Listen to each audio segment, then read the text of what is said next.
нийгмийн даатгалын талингаа яаж хэлхийг мэдэхгүй байгаа л бодлоо даваарай.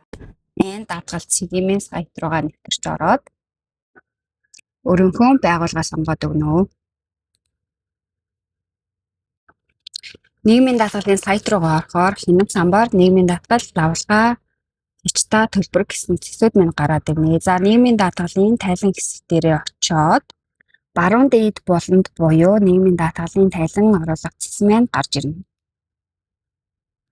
За бид нэр тайлан илгээхээс өмнө ажилтны зэсэн дээр дараад тушаал нэмэх зэсэн дээр дарж бид нэр ажилтны эргээстэр овог нэрээр гарсан тушаалынхаа дагуу бүртгэлээ хийж өгнө.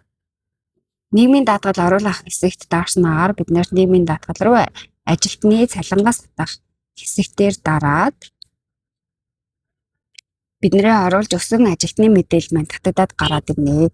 За мэдээллүүдээ үнэн зөв бүгднийг шалгаж дуусны дараагаар хадгалах хэсэгтээр дарж шимтгэл тооцох хэсэгтээр тооцоолоо бодуулнаа. За ингээд тайлан шалгах хэсэгтээр тайлангаа чиглэж өгөөд илгийг товчийг даран илгээнэ.